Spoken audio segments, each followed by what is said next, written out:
after another age, it appeared the power of the Prima was growing stronger than that of the giants and the dragons altogether. And the giants and dragons' numbers started to wane, as did their power.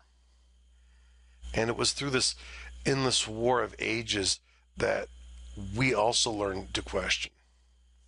The giants were the first to withdraw from the war. They stopped answering the calls of the gods to punish the Prima. So the gods looked back to the dragons and told us we should punish them as well too. Fear started to grow because we didn't have enough power to take on both the giants and the Prima, so we decided that there was only one possibility. We had to gather all of our might and take the giants out in a great battle. Once the giants were finished off, we could then focus back on the Prima and hopefully come up with a way to defeat them as well too. So at the center of that universe, that point from which the tree first started to grow, all of our might grew together, 10,000 true dragons. These aren't the dragons most people know of from stories. They are forces of the universe. Their power is in thought. Their actions are just consequences of what they want to happen. And with them, all of the lesser worms of the world, flying ones, walking ones, all gathered together under the banner of the dragons. And the dragons moved and lured out the giants. As the last of the dragons finally gathered up at the center of the universe, we finally learned the second to last word in our language, Ritran. Its mundane translation is pride. That's it. How bad could pride be? However, with the force of all of the dragons, we announced it as we entered the battle. And from the center of the universe, a massive disaster started to ripple out through all of the existing worlds. We constructed an idol to a new god that day, Thrax. The power of our belief was so great, the great god of revenge came right out of the earth, from non-existence to a full-powered god in just a moment. He was truly the worst of them. He was the worst of order, the worst of chaos, all in one form. It was at this moment, with a million wings flapping with pride, we saw the fleet of giants sailing at us in the skies. Thousands of them fitted with giants and their servants, the kobolds. And our great armies came to meet right there at the center of the universe. And then, oddly, in the middle, right as the battle was about to begin, one Prima appeared. Just one.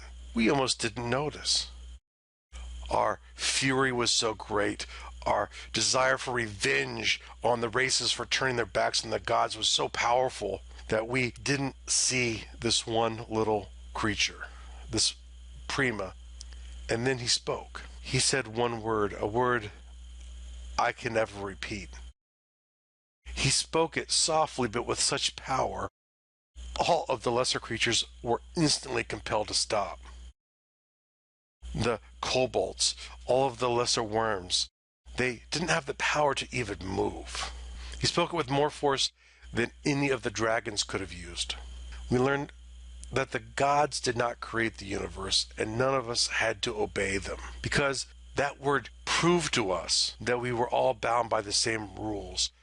Their powers were greater, but only if we believed in them. And if our belief could waver for just even a moment, their influence would be gone. It was the hardest for the dragons. We were the first servants. We tried, but looking at Mystere, our will waned. Many of the Prima just started to appear. Some came in ships that moved swiftly without being affected by the wind, just descending from the stars themselves. And they kept repeating the word over and over again, trying to let us know that the gods were false. And then, of course, in that moment, when we almost stopped believing, Festus appeared. And he started coming around and trying to explain how we are his children. He loved us. We needed to listen. And Mystere showed up as well, asking us, her children, don't listen to them. Don't listen to that word. Listen to us. Then Boric appeared. He pointed at Festus and just started laughing at him. Festus was outraged.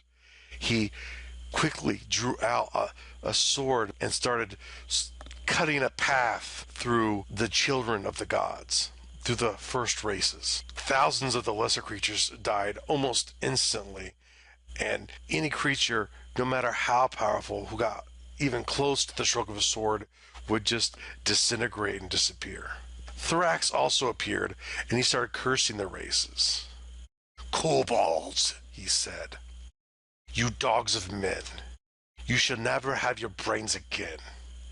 You shall breed in great numbers and war with all you see, but you shall never truly be controlled by anyone ever again.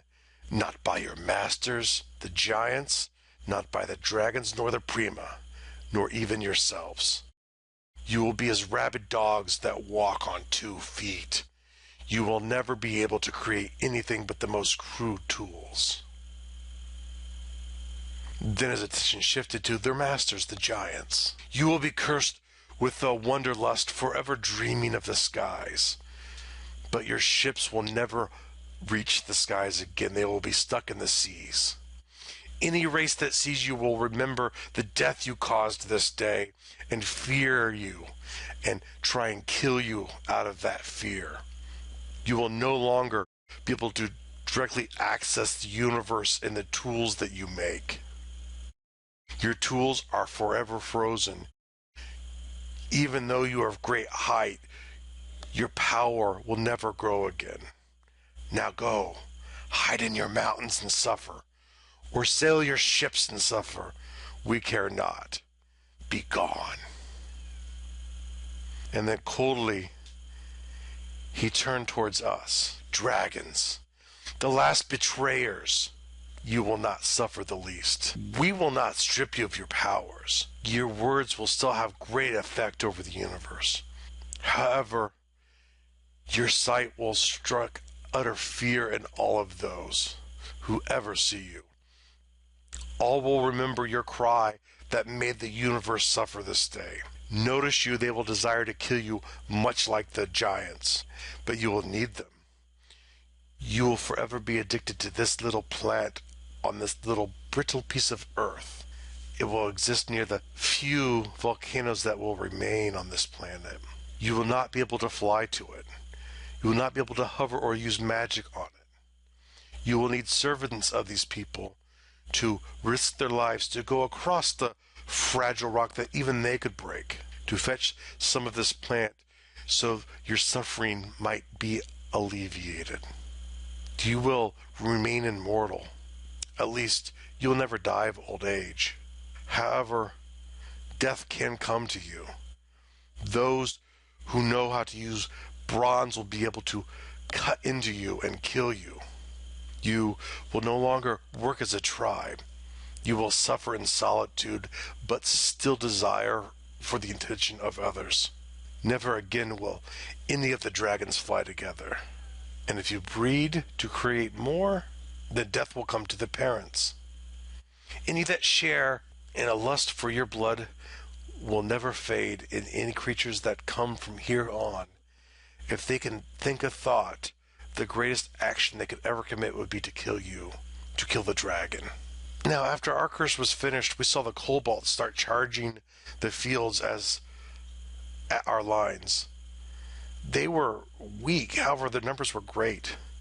The giant ships just started crashing from the skies, which started thrusting dirt, and mountains would just rise up from the earth where the ships would crash. Many would fall into lower areas, and new seas, new giant bodies of water would be created where they would land. However, Mystere then just collapsed. Her physical could no longer exist. Even with all of the might of the gods, that word the prima taught was too powerful. I roared in pain as her form disappeared. I would never see her again. I knew that. But I still dreamed and loved her. But with her form gone, my last belief in the gods faded. My love for her was the only thing allowing me to believe. Then Festus, who didn't even stop his slaughter of things, was the next to fall. He just swung his sword and faded into non-existence. Unfortunately, Thorax was the one god whose power was still growing during this. And he shouted and pointed at the Prima, but he couldn't find the words to curse them. As much as he tried, he just raised his hand and pulled. And when he pulled, a great meteor came from the sky and struck him where he stood. He exploded with the power of the meteor intensifying the damage. The Prima shattered. All of those who were not right at the point just flew off. As I flew off into the distance, I could see the last god standing, Boric. He looked around and said, "Well, to be fair, I figure we should be cursed too. Our addiction to your belief will grow, creating shards of us that can be worshipped. We will seek every opportunity to gain your love, to gain a chance for just a moment of this physical world again. And your belief will bring us back to the physical. However, the more power the gods gain, the further we will fall. We will never last more than a week, because your faith will always wax and wane. The more you believe in us one minute, the less you will the next. And our power will wax and wane with it. We will no longer be able to maintain a physical form because that's what we need." And after Boric's curse of the gods was done, he walked back towards the center of the universe, the explosion that was raging, that was knocking me across the world.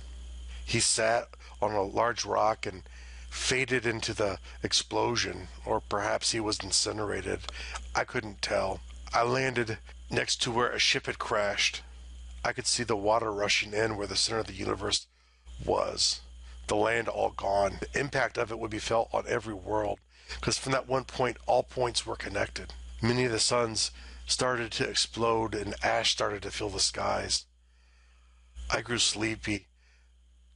The damage I took that day was great. I thought I would have died, but I realized later it was just a sleep.